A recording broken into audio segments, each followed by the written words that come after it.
स्वागत है आपका आज के हमारे नए क्लास में। और आज हम क्लास 12th के स्टूडेंट्स के लिए फिजिक्स में टॉपिक लेकर आए हैं हाइगेन्स की तरंगिकाओं का सिद्धांत। ये काफ़ी ज़्यादा इंपॉर्टेंट है क्योंकि कई बार एग्जाम में पूछा गया है। तो चलिए स्टार्ट करते हैं, बताते हैं हाइगेन्स का सिद्धांत क्या है।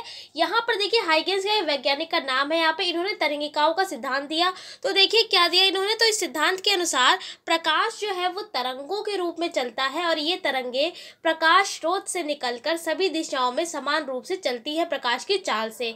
जब ये तरंगे हमारी आंखों की रेटिना पर पड़ती है तब हमें वस्तुएं दिखाई देती है। सिंपली भाषा में यहाँ पर लिखा हुआ है कि जो इन्होंने ये सिद्धांत दिया था कि जब प्रकाश है वो किसके रूप में चलता है, तरंगों के रूप में चलता है। ऐसा आपका ऑब्जेक्टिव में भी क्वेश्चन आ सकता है कि जो हाइगेन्स था उन्होंने क्या बताया कि जो प्रकाश है वो किसके माध्यम से चलता है, कणों के माध्यम से या तरंगों के। तो आप कह सकते हैं कि तरंगों के रूप में जो है वो प्रकाश चलता है। ठीक है, फिर उसके बाद देखिए जो प्रकाश है जब वो तरंगे चलती है तो ये जो तरंगे हैं वो प्रकाश स्रोत से जब निकलती हैं और निकलकर सभी दिशाओं में समान रूप से प्रकाश की चाल से चलती रहती है। और ये तरंगे जब हमारी आंखों की रेटिना पर पड़ती है तभी हमको वस्तुएं दिखाई देती है। उसके बाद भिन्न भिन्न रंगों के प्रकाश के लिए तरंगदैर्घ्य कैसी होती है, अलग अलग होती है। तो उम्मीद करते हैं कि आपको ये पहला जो नियम है हाइगेन्स की तरंगिकाओं का सिद्धांत आसान तरीके से आपको समझ में आ गया होगा और आपको याद भी हो गया होगा। इसके अगले क्लास में आपको द्वितीय तरंगिकाओं के सिद्धांत के बारे में बताएंगे और साथ ही साथ उसमें जो आपका टॉपिक आता है एग्जाम में पूछा ही जाता है, परावर्तन और अपवर्तन की व्याख्या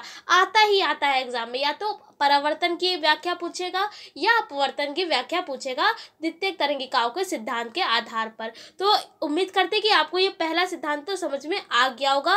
फिलहाल आज की क्लास में इतना ही रखते हैं। अगर आपको वीडियो पसंद आई हो तो लाइक करिए और कमेंट करके बताइए कि आपको किस टॉपिक पर वीडियो चाहिए है या आपको वीडियो कैसी लगी है, वो भी कमेंट सेक्शन में कमेंट करके आप हमें बता सकते हैं।